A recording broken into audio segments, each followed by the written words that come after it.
nosotros creímos, ¿verdad?, que al hacer una revolución, que por cierto fue una de las revoluciones más lindas se han dado en América, pues, pero desgraciadamente, ¿verdad?, el papel original de la revolución se cambió, porque incluso nosotros cuando estuvimos en la guerra, nosotros estuvimos engañados, al igual que estuvieron los enemigos que teníamos en aquel tiempo, que era la contrarrevolución, ¿verdad?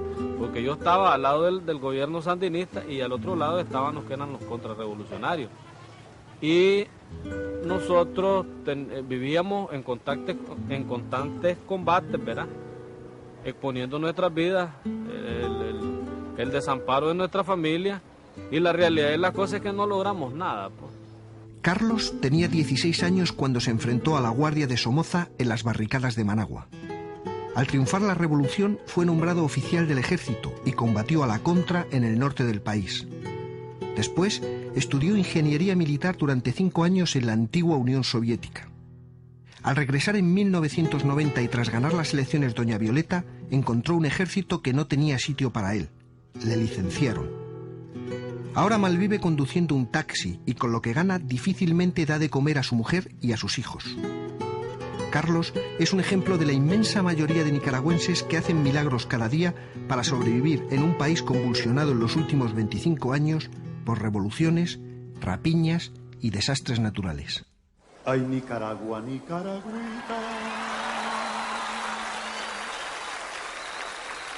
la flor más linda de mi querer, abonada con la bendita Nicaragüita, sangre de Tiriangen.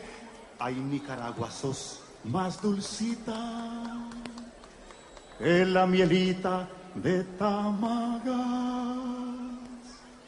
Pero ahora que ya sos libre, Nicaragüita, yo te quiero mucho más.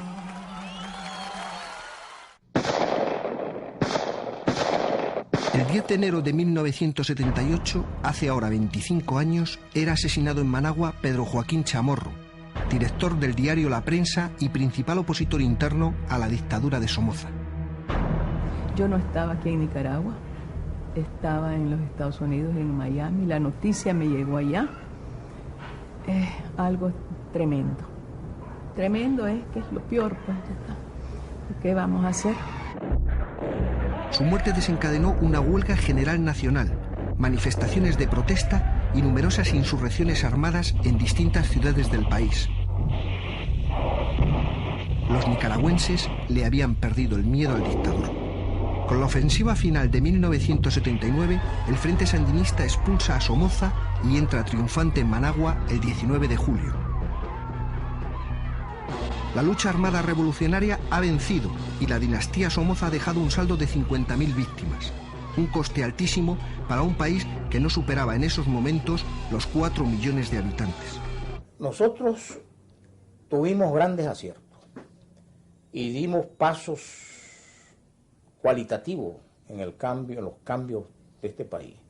Se hizo una reforma agraria profunda, con debilidades, no en su contenido, sino en su forma.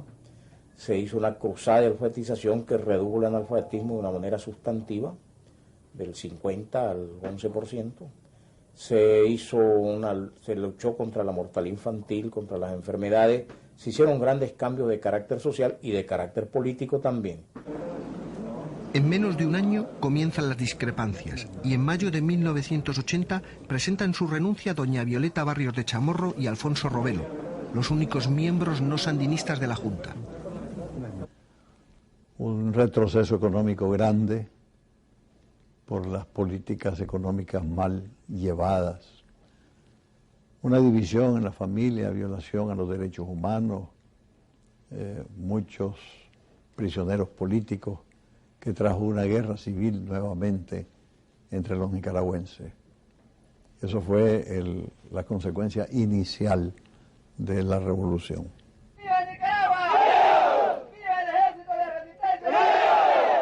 ¡Fin democrático! En 1982, unos 2.500 exguardias somocistas apoyados económicamente por la administración norteamericana de Reagan invaden el país desde Honduras. La revolución se enfrenta a una guerra civil donde el armamento y la ayuda económica vienen de fuera, pero los muertos son nicaragüenses. En pleno conflicto armado se realizan elecciones generales. Corre el mes de noviembre de 1984 cuando el Frente Sandinista gana y Daniel Ortega es nombrado presidente. El bloqueo económico de los Estados Unidos y el costo de la guerra van generando un silencioso sentimiento antisandinista en todo el país. Así como tuvimos importantes aciertos, cometimos errores. Uno de los cuales, tal vez fruto de la inexperiencia, quizás, o de que no logramos forjar una calidad revolucionaria a la altura de las circunstancias históricas, porque fuimos tal vez muy arrogantes, porque no siempre fuimos suficientemente veraces, porque tuvimos debilidades personales los dirigentes de esta revolución. Tras los acuerdos de Esquipulas II, el Frente Sandinista se compromete a convocar elecciones en 1990 a cambio de paz y del cese de la ayuda norteamericana a la contrarrevolución. Contra todo pronóstico, doña Violeta Barrios de Chamorro, viuda de Pedro Joaquín, gana las elecciones en febrero de 1990. Encabeza la Unión Nacional Opositora y aglutina a todos los descontentos de la revolución. El Frente acepta los resultados y se compromete a entregar el poder.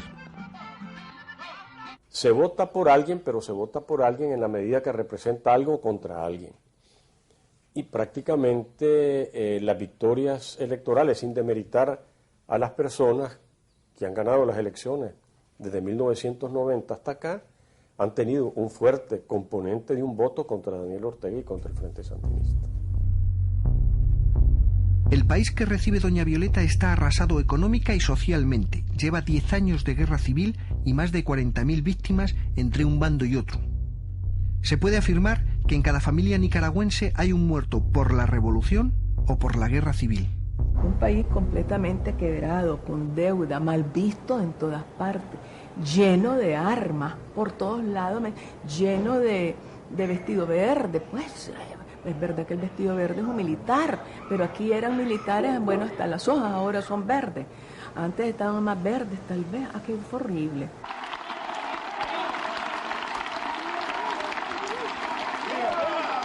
En el Frente Sandinista no se contemplaba la posibilidad de perder las elecciones. Desde ese momento y de una manera traumática, tiene que empezar a asumir su papel de oposición. Durante esos meses la tesis es de que el Frente Sandinista va a la oposición y que no puede ir a la oposición como un partido pobre en la calle, sino como un partido fuerte con recursos, y eso hace que se busque cómo justificar la transferencia de recursos de Estado a fondo al propio partido, pero el partido no puede recibir estos fondos. Entonces se hace a través de prestamanos, ¿no? De testaferros, y estos testaferros, muchísimos de ellos se quedan con estos bienes en el camino. Y eso hace que comiencen a nacer fortunas muy importantes. Soy hombre de palabra que cumple lo que promete y ofrece al pueblo de Nicaragua. A finales de 1996 gana las elecciones Arnoldo Alemán, exalcalde de Managua y empresario. Los 5 años de su gobierno se caracterizan por la corrupción. Se le calcula una fortuna de $250 millones, una de las mayores de Centroamérica. En la actualidad, se encuentra detenido en su domicilio pendiente de varios juicios por corrupción. La corrupción no solo significa sustraer de las arcas del Estado cantidades determinadas de dinero o de bienes, sino también la utilización del poder para los negocios particulares. En noviembre de 2001, cuando los sandinistas pensaban volver a gobernar, perdieron las elecciones por un estrecho margen contra Enrique Bolaños, del Partido Liberal Constitucionalista. Este anciano gobernante prometió en su campaña mano dura contra la corrupción y transparencia en la gestión de los asuntos públicos. Todavía queda mucha pobreza que tenemos que reparar.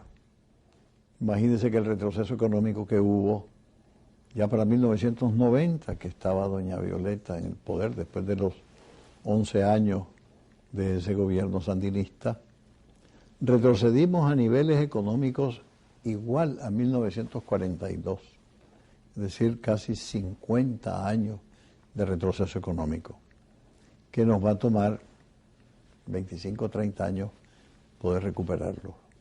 Daniel Ortega, el máximo responsable del país durante la década de los 80, candidato y actual secretario general del Frente Sandinista y jefe de la oposición en Nicaragua, no quiso recibir al equipo de televisión española ni hablar para el programa en portada sobre la revolución y las acusaciones de corrupción que se hacen contra el Frente Sandinista.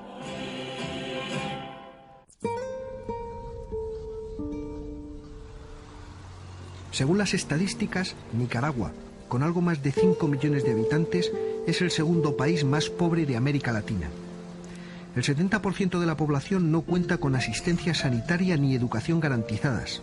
Y aunque no existen hambrunas generalizadas, salvo en épocas de sequía o desastres naturales, la inmensa mayoría de los nicaragüenses se alimentan básicamente de frijoles y arroz. Las familias de estos vendedores, que pasan más de 12 horas al sol ofreciendo sus productos a los automovilistas, viven con menos de €1 al día.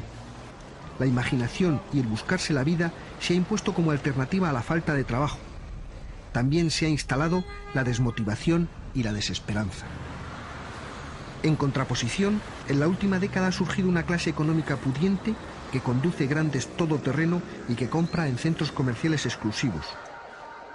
Solo un dato más. Esta clase representa el 1% del país y controla el 50% de la riqueza.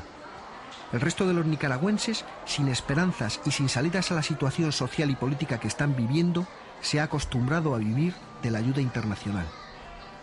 Nicaragua, como media, recibe alrededor de unos 500 millones de dólares al año, más o menos un 50% en crédito y un 50% en donación. Esta ayuda supone la cuarta parte del Producto Interior Bruto y el 80% de lo que el Estado se gasta proviene de fondos ajenos al país. La deuda externa asciende a 6.500 millones de dólares, 10 veces más de lo que es capaz de exportar.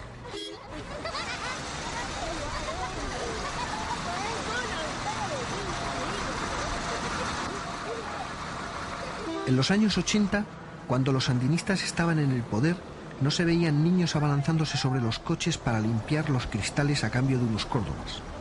Ahora, las políticas económicas liberales, la economía de mercado y la libre competencia, o quizás el haberse acostumbrado a pedir, hacen que en cualquier semáforo de Managua se amontonen junto a los coches más lujosos un grupo de desheredados que ofrecen sus mercancías y miran curiosos quién va detrás de los cristales tintados.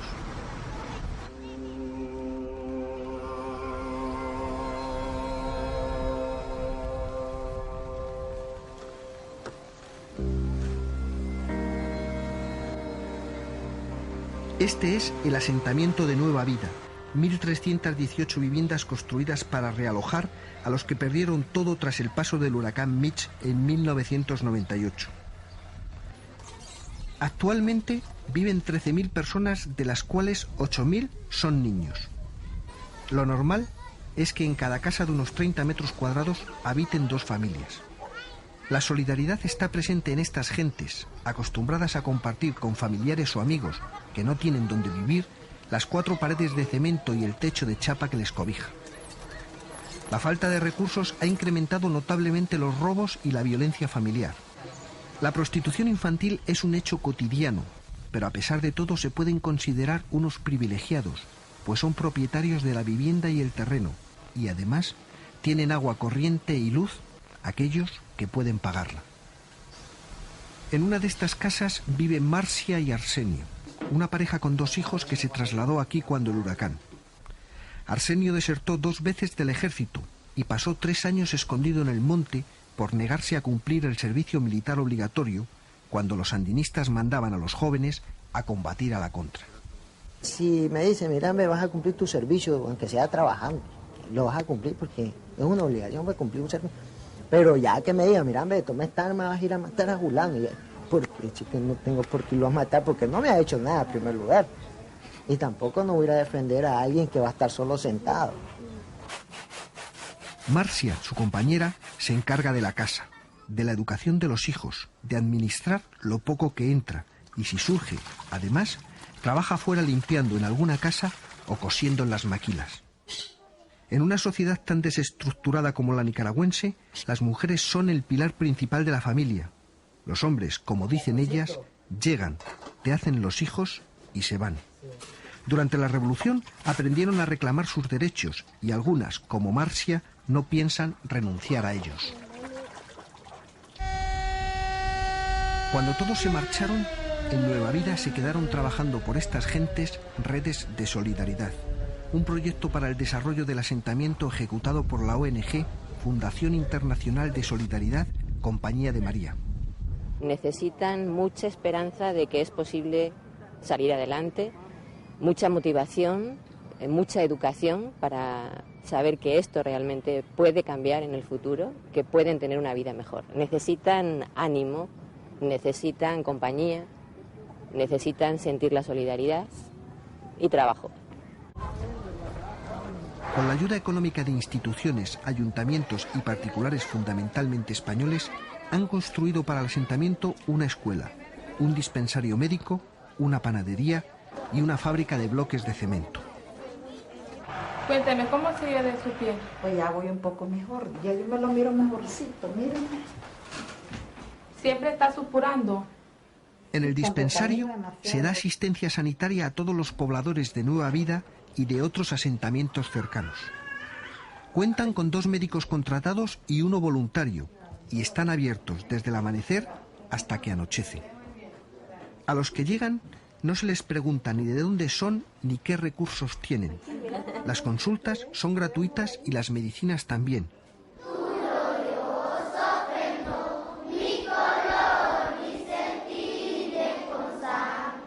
Hoy comienza el curso para los más pequeños y las clases están completas. Vienen unos 400 alumnos desde preescolar hasta 4º de primaria y los mayores que no saben leer ni escribir. En el asentamiento hay otra escuela pagada por la cooperación española y dirigida por el Ministerio de Educación nicaragüense, pero muchos de los niños y sus madres prefieren que vengan aquí.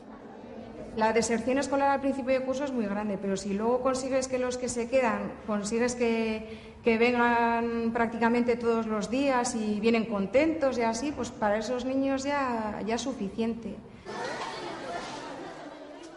Otro motivo importante para ir a la escuela es el desayuno que reciben cuando llegan. Al terminar las clases se les da el almuerzo. Para muchos de estos niños son las únicas comidas del día. Nos llamó la atención ver cómo algunos no se tomaban el bollo y lo guardaban en la cartera. Al preguntarles, la respuesta fue clara y muy sincera. Era para algún hermano que se había quedado en casa. Yo creo que la solución pasa porque los nicaragüenses sean conscientes de su propia dignidad, de la necesidad de que ellos mismos saquen el país a flote, de la educación. Sin la educación no podrá seguir creciendo el país.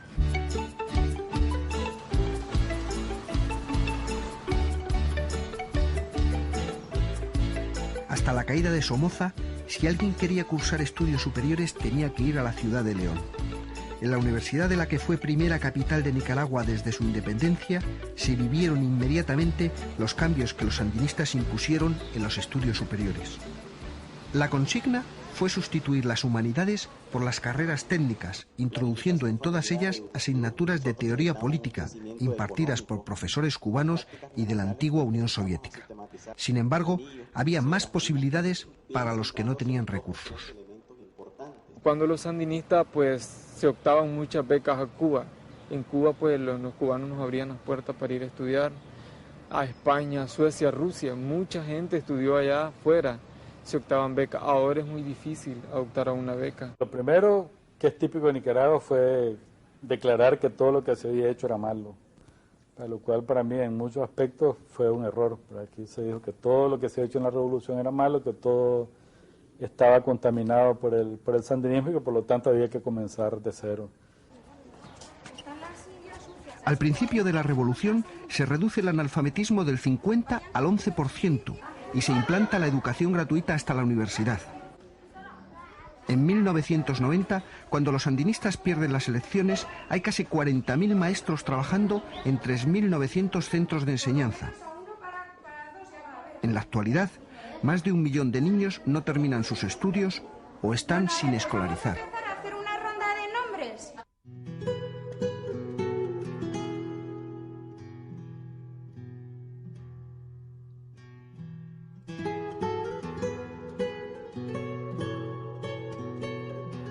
Sona tiene apenas 3 años y ya sabe lo que es sufrir. Donde dibuja no es la pizarra del preescolar de la escuela, es un cristal de las habitaciones para niños enfermos de leucemia en el Hospital Infantil de la Mascota, en Managua. Ella, como otros niños ingresados aquí, va saliendo adelante gracias a la ayuda internacional. Con el Departamento de Hemato-Oncología Infantil colaboran otros hospitales y organismos internacionales, aportando dinero, equipos y medicinas. El departamento lo dirige el doctor Fulgencio Báez, un oncólogo que luchó contra Somoza siendo ya médico y que participó en la gestión sanitaria durante el gobierno sandinista. Para él, como para otros muchos compañeros, era un deber moral comprometerse con la revolución. Con la revolución se establece, y tanto en la teoría como en la práctica, que la salud se convierte en un derecho de la población y en un deber del Estado. El departamento que dirige el doctor Báez es un caso atípico en la medicina pública nicaragüense. Aquí no se cobra nada a los enfermos ni por la asistencia ni por los medicamentos. Dentro de la precariedad de medios que sufren, han conseguido el pequeño milagro de ser autosuficientes.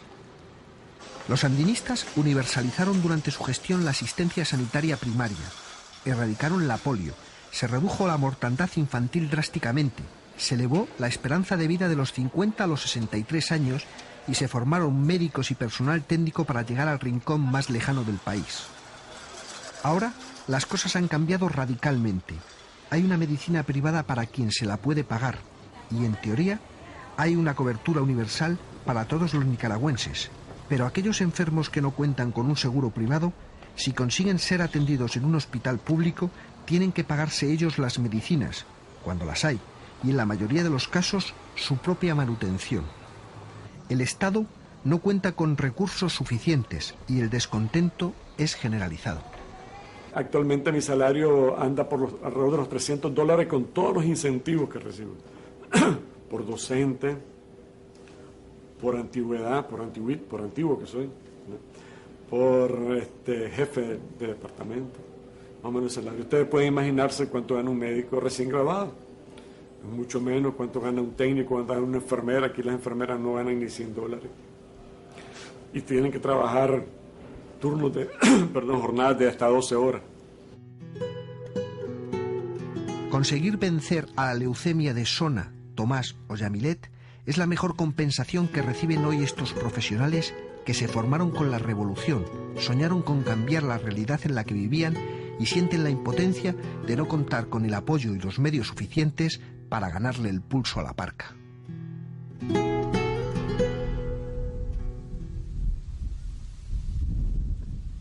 Estamos en la región de Granada, cerca del lago Nicaragua, al sureste del país. Como cada mañana, algunos socios de la cooperativa Santa Ana sacan su ganado a pastar. Esta es una región rica, con buenos campos, donde, como dicen sus habitantes, se cae una semilla al suelo y crece un árbol. La cooperativa de Santa Ana se formó en 1989, pocos meses antes de la pérdida de las elecciones por los sandinistas. Cuenta con unos 50 socios que recibieron la propiedad y el título de parcelas individuales expropiadas a terratenientes cercanos a Somoza. El gobierno de doña Violeta abolió la validez de las propiedades entregadas por la reforma agraria de la Revolución y tuvieron que pelear durante muchos meses para recuperarlas. Ahora, cada uno trabaja de manera individual su tierra y solo permanecen unidos como cooperativa para defender jurídicamente la propiedad ante las reclamaciones de los antiguos propietarios y para gestionar créditos y ayudas internacionales. Para el resto, se ha perdido la unión que impulsaron los movimientos de reforma agraria revolucionaria. Los financiamientos que necesitamos es que nos permitan trabajar, sobrevivir e ir pagando. esa deuda para también de esa forma ir mejorando nuestras condiciones de vida de nuestra familia y de nuestra comunidad. En estas cooperativas agrícolas todavía se conserva el espíritu solidario que la revolución impulsó. Cada 15 días, los sábados, en la escuela comunitaria se celebra misa. Tranquilamente van llegando las familias, en su mayoría mujeres. Es un momento para el encuentro de gentes que permanecieron unidas en la lucha común por la tierra y que ahora, 20 años después, comparten las mismas inquietudes. El mayor anhelo mío es preparar a estos jóvenes, a estos niños que van para arriba y que ellos, su futuro sea diferente al mío. Y trabajar en conjunto con ellos, el esfuerzo que hacen ellos, hacerlo yo, o que hago yo, que lo hagan ellos para que progresemos la familia. Que la paz del Señor esté con todos ustedes. Démonos fraternalmente el saludo de la paz. Celebra la misa el padre Raúl Ruiz, un entusiasta misionero del Sagrado Corazón de Jesús que llegó del Salvador a estas tierras para trabajar con los más pobres y así hacer crecer aquella semilla de compromiso que plantó la Iglesia Popular Nicaragüense en los años de la Revolución. La opción de la teología de la liberación fue la opción de Jesús, liberar al pobre, lo que nos dice Lucas 4:16 en adelante, liberar al pobre, estar con el pobre, promocionar al pobre, eso es la teología. Entonces, aquí no es cuestión de discursos y de palabras, aquí en América Latina es cuestión de seguimiento acompañando a un pueblo pobre que sufre, donde el Señor Jesús pues hizo su opción. Actualmente es una teología derrotada, porque está derrotada la izquierda en el mundo, están derrotadas las revoluciones, en gran parte, ¿no?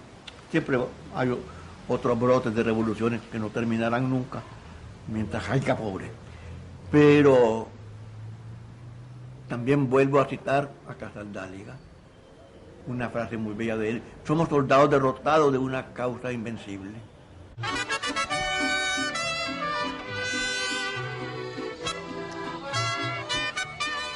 En Nicaragua, un pueblo profundamente religioso, actualmente no se entiende una boda sin pasar por la vicaría.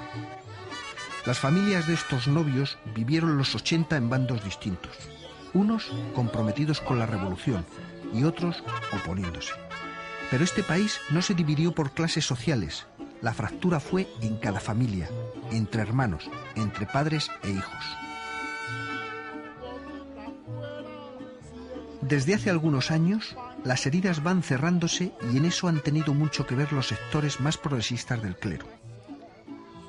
El reto es contribuir a la paz con una actitud abierta, no partidaria ni a favor ni en contra, aunque en los últimos años la iglesia más oficial, muy vinculada al poder político, se ha visto salpicada por los escándalos de corrupción denunciados contra el expresidente alemán. La iglesia en Nicaragua tiene que levantar la voz en contra de toda clase de corrupción, y tiene que dar un ejemplo ella misma, que dentro de sus propias filas se busca una transparencia y una justicia social, una justicia para todos. En 1979 los sandinistas transforman la guerrilla que combatió a la Guardia Nacional en el Ejército Popular Sandinista, una poderosa máquina militar con más de 80.000 hombres entrenados y bien armados por los países del este. Este ejército que combatió a la contrarrevolución durante 10 años supuso en la década de los 80 un peligro de desestabilización en toda Centroamérica. La paz y las nuevas administraciones en los años 90 lo redujeron a 14.000 efectivos, lo profesionalizaron y le cambiaron el nombre. Ahora se llama Ejército de Nicaragua. Cuando en 1990 el Frente Sandinista perdió las elecciones, una de las grandes incógnitas era saber cuál iba a ser el papel de las Fuerzas Armadas. Hoy, 13 años después, el Ejército de Nicaragua garantiza la alternancia democrática en el poder. Ya no representa un peligro para los países de la zona y se dedica mayoritariamente a labores humanitarias. Se puede afirmar que durante los años de guerra civil los militares sandinistas minaron el país para proteger de sabotajes los puentes, las estaciones eléctricas, las fábricas y todo lo que era considerado de interés estratégico. En total, se colocaron más de 135.000 minas, sin contar las que puso la contrarrevolución. Y desde los acuerdos de paz y hasta el momento se han producido más de 500 víctimas. Era imprescindible retirarlas cuanto antes, pero la administración nicaragüense no contaba con recursos. Por eso se solicitó la ayuda internacional. ¡Fuego a la carga, fuego a la carga, fuego a la carga! El sueldo de estos profesionales y sus equipos corre a cargo de los presupuestos danés y japonés. Los vehículos que les transportan, los seguros en caso de accidente y la formación los pagan otros países a través de la OEA y alguna ONG. Según afirman los mandos, Nicaragua estará libre de minas para el 2005. Si no contamos con ayuda internacional, no tenemos posibilidades de desminar a corto plazo el país. Van a pasar muchos y muchos años minas instaladas en Nicaragua, y eso significa que existe la posibilidad de una cantidad importante de población civil que va a ser afectada por el efecto de las minas. Todos los que estamos en este oficio debemos de estar alerta. Esto es un curso de formación para discapacitados víctimas de la guerra. Aquí reciben enseñanza y apoyo psicológico aquellos que 14 años después siguen sufriendo en sus propias carnes las consecuencias del enfrentamiento fratricida entre nicaragüenses. No solo los que lucharon en el frente son considerados víctimas de la guerra. Hubo miles de mujeres que se quedaron en la retaguardia responsabilizándose de las familias y que perdieron padres, hijos y esposos. Leonor Fonseca es una de ellas. Tiene más de 70 años, aunque ella no quiere confesar su edad. Le mataron a su esposo y a su hijo, y otro quedó con graves secuelas psíquicas. Ahora ejerce como matriarca de una gran familia en la que especialmente las mujeres colaboran en un pequeño negocio familiar. Están haciendo comida, una comida para la venta. A ella le prestó ayuda la Asociación Víctimas de la Guerra con un microcrédito para poner en marcha esta pequeña pulpería, donde trabaja con sus hijas y su nieta. No fueron más de $100 que se comprometió a devolver. Con el dinero compró un frigorífico para que no se estropearan los alimentos y poder enfriar bebidas para luego venderlas, un par de fuegos de gas y unas sartenes. El resto para harina de maíz, frijoles, arroz y los primeros pollos. Ahora hace tortillas que vende en la puerta de su casa, y en el patio interior sus hijas ultiman las comidas preparadas para los trabajadores de unas oficinas cercanas. Nosotros vivimos mal. Trabajamos tanto y no hacemos nada. Pero esto es doloroso. A mí me mataron a mi hijo, y mi otro hijo me quedó con andarivel en muleta. Y yo no recibo ni un centavo.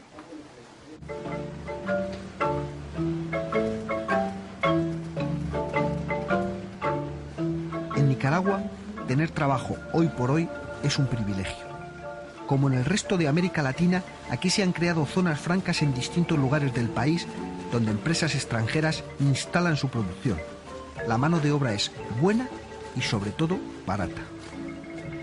Esta es una empresa asiática que produce ropa para el mercado norteamericano. Hay 2.700 trabajadores, de los cuales el 80% son mujeres. Trabajan 48 horas a la semana de lunes a viernes y el sueldo oscila según la producción de cada una. Estas mujeres cobran unos 200 euros al mes, dependiendo de las prendas que fabriquen. Tienen un contrato indefinido y seguridad social. Para la media del país su sueldo es alto y las condiciones laborales de esta empresa muy buenas. Las zonas francas son el sector más dinámico de la economía nicaragüense.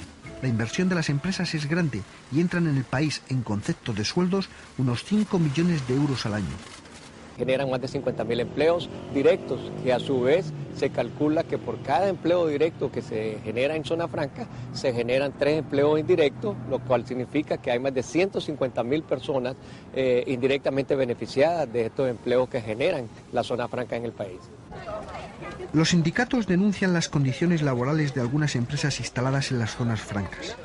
La falta de trabajo hace que se acepten salarios sin negociar, jornadas interminables e inflexibilidad laboral. Hay ONGs que denuncian el abandono en el que se encuentran los hijos de las madres trabajadoras.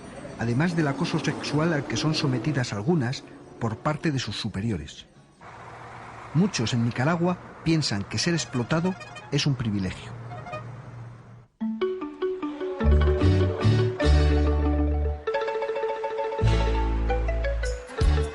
Si hay algo que une a los nicaragüenses es el béisbol. La mezcla de adoración y orgullo que sienten por las estrellas que juegan en la Liga Americana es igual en jóvenes o viejos, sandinistas o liberales, ricos o pobres. Juntos comparten en las gradas la alegría por una buena carrera sin preguntarse la familia a la que pertenecen, su militancia o la historia personal que arrastran. Pero tal vez sea el béisbol lo único que alegra y une a este pueblo que sobrevive en un país multiduelos. Un país cargado en el último siglo de vivencias dolorosas, muchas de ellas sin asumir. Un país profundamente maltratado y cansado de sufrir, obligado a tener esperanzas sin expectativas reales, acostumbrado a vivir de las ayudas internacionales a pesar de ser trabajador. Los nicaragüenses hicieron una revolución para expulsar al dictador. Castigaron a los sandinistas en las urnas. Se desencantaron con los gobiernos posteriores, viendo con impotencia cómo seguían siendo pobres mientras algunos se hacían ricos. Sufrieron terremotos, huracanes y sequías. A pesar de todo ello, no pierden la esperanza de que se pueda mejorar, de que aunque el presente sea malo, el futuro pueda ser, por lo menos, un poco mejor.